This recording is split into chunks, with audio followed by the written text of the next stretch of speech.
चोट लगी तो मैं जवाब नहीं दे पाऊंगा।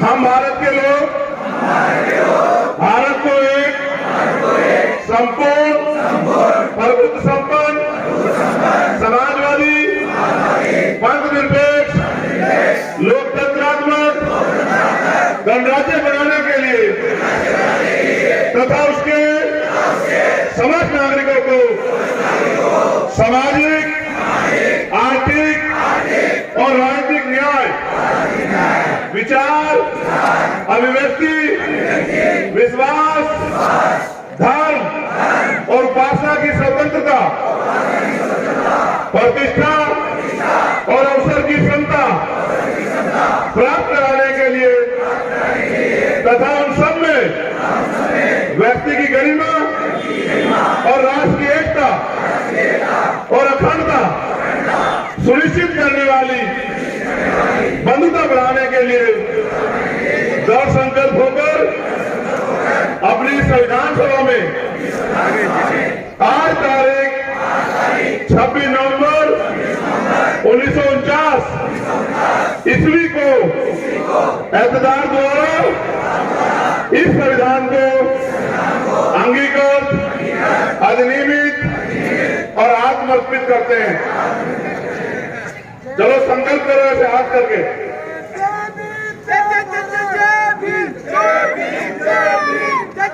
हम ये संकल्प लेते हैं कि भारतीय संविधान की रक्षा करेंगे, सुरक्षा करेंगे और भारतीय संविधान को पूर्ण रूप से लागू कराकर बाबा साहब एक जिम्मेदार आदमी।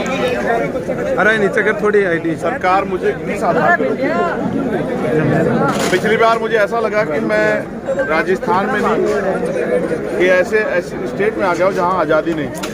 बड़े बड़े टैंकर लगा के, गाड़ियाँ खड़ी करके, बलिया लगा के मुझे रोक दिया गया। और आज भी प्रयास हुआ था हमारी सभा विफल हो जाए, हमारी यात्रा विफल हो जाए तो चीफ मिनिस्टर जी को बुलाया गया। अब चीफ मिनिस्टर क्यों नहीं आए ये तो वो जाने। शायद चीफ मिनिस्टर जी को एहसास हो कि ऐसा ना हो उनकी सभा हमारी सभा से कमज़ोर पड़ जाए। मैं आपको पूरी जिम्मेदारी से कह रहा हूँ, ये लोकतंत्र है, जनता तय करेगी कौन आगे बढ़ेगा कौन पीछे हटेगा। लेकिन अगर जनता को गुलाम समझा जाए, उनको कमज़ोर समझा जाए और जिस तरह से यहाँ के नेताओं ने सत्ता के संरक्षण में किसानों को लूटने का काम किया। अभी भी 258 दिन से एक धरना चल रहा है श्री सीमेंट वालों के यहाँ पे। वो अपनी जमीनों के मुआवजे की मांग कर रहे हैं, रोजगार की मांग कर रहे हैं, पक्के मकानों की मांग कर रहे हैं और कोई सुन नहीं रहा है। आज लोग अनशन पे बैठ गए, उनकी जान को खतरा बन गया है। ना कोई नेता सुन रहा है, ना सरकार, ना प्रशासन। और प्रशासन ये कह रहा है आचार संहिता लगी आपको भगा देंगे। ये बात स्पष्ट करती है कि यहाँ की जो ताकतवर लोग हैं यहाँ के, वो नहीं चाहते किसानों को, नौजवानों को, कमजोरों को, शोषितों वंचितों को उनके हक अधिकार मिले। और वो कब तक रोकेंगे। इस बार ऐसा ना हो कि मेरा समाज, यहाँ का कमजोर वर्ग उनको ही रोक दे कि वो विधानसभा में जाने लायक ना रहे और वो इतनी ताकत में रहे कि कलम की ताकत उनके पास हो कि वो किसी का अहित कर पाए। आगामी विधानसभा में आप अपना कितने विधानसभा में प्रत्याशी उतारे हुए कब तक? 7 तारीख को यानी कि कल हमारी पार्टी की, मैं यहाँ से आज हमारी यात्रा का पहले चरण का समापन हुआ है। मैं दिल्ली लौटूंगा। दिल्ली में कल पार्टी की सेंट्रल कमेटी की मीटिंग है। यहाँ से 100 से ज़्यादा प्रत्याशियों की जो लिस्ट बनी है वहाँ जाएगी। कल उस पर रिसर्च होगा। हो सकता है कल शाम के टाइम या परसों हमारी पहली लिस्ट जो है वो जारी हो। कितने प्रत्याशियों की क्या होगी, यहाँ के प्रदेश अध्यक्ष जी, प्रदेश प्रभारी जी, तमाम सम्मानित लोग आपको जरूर बताएंगे। संविधान बचाओ यात्रा कितने दिनों से कहाँ तक? आज हमें 9वां दिन है। हमने 27 से 28 जिले कवर किए और हर जिले में बहुत प्यार मिला है। रात को 1-1 बजे लोग 8-8 घंटे इंतजार करने के बाद लोग बड़े उत्साह में थे। और मैं ये मानता हूँ जो पिछले 6-7 साल से भीम आर्मी के ईमानदार कार्यकर्ताओं ने अपनी पूरी जी जान लगा के यहाँ मेहनत की, ये इसी का परिणाम है कि आज हर घर तक भीम आर्मी आज़ाद समाज पार्टी चली गई। और मेरा मानना है कि इस बार जो परिणाम आएंगे वो बहुत बेहतर आएंगे। इस बार यहाँ कमजोरों की ताकत बनेगी और उस ताकत के दम पे कमजोरों के न्याय के लिए, उनके अधिकारों की रक्षा के लिए एक नया बिगुल जो है वो फूटने जा रहा है। समाज में शिक्षा के लिए, शिक्षा के उद्यान के लिए क्या कुछ करने का विचार है? किस चीज़ के लिए? शिक्षा के लिए। शिक्षा के लिए नहीं, हर वो हक जो संविधान प्रदेश के अंतिम व्यक्ति को देता है, प्रदेश में और देश के अंतिम व्यक्ति को, वो सब हमारे एजेंडे में है कि बेहतर शिक्षा कैसे मिले, बेहतर इलाज कैसे मिले और तमाम तरह की जो बुनियादी सुविधाएं, रोटी कपड़ा मकान, किसी को दिक्कत ना हो। यहाँ कई एरिया में मैं होकर आया हूँ जहाँ आज भी खारे पानी से लोग पीड़ित हैं, बीमारी हो रही है, सरकार के पास कोई एजेंडा नहीं। ERCP का जो मामला है वो पेंडिंग में पड़ा हुआ है, दोनों सरकारों के आपसी मिली भगत की वजह से। बहुत सारे ऐसे इशू हैं।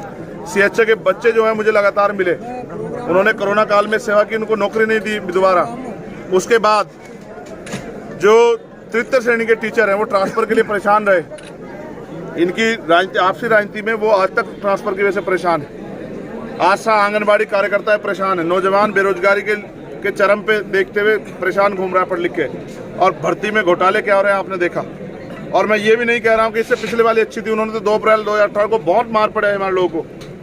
तो हमें इन दोनों पार्टियों से अब इनको किनारा करते हैं, इनको जय भीम करते हुए अपनी पार्टी को मजबूत करके अपनी पार्टी को ताकतवर बनाना है, क्योंकि इन्होंने हमारे बारे में नहीं सोचा, अब हमारे लोग भी इनके बारे में सोचना बंद करें। किसानों के धरने पे भी पहुंचे थे आप, किस तरह की वार्ता हुई उनसे? मैंने उनको विश्वास दिलाया है कि हम प्रयास करेंगे कि इस बार एक तो वो लोग यहाँ ताकतवर ना हो जिन लोगों ने उनके अधिकार छीनने में संरक्षण दिया ताकतवर लोगों को, फैक्ट्री वालों को, और दूसरा हमारा प्रयास रहेगा कि उनकी मांगे सरकार मान ले। इसलिए मैं हर मंच से उनके बारे में जरूर कहूँगा, जैसे मैंने आज आपसे कहा कि उनके मसले का हल होना चाहिए, उनको उनकी जो मांगे वो पूरी होनी चाहिए।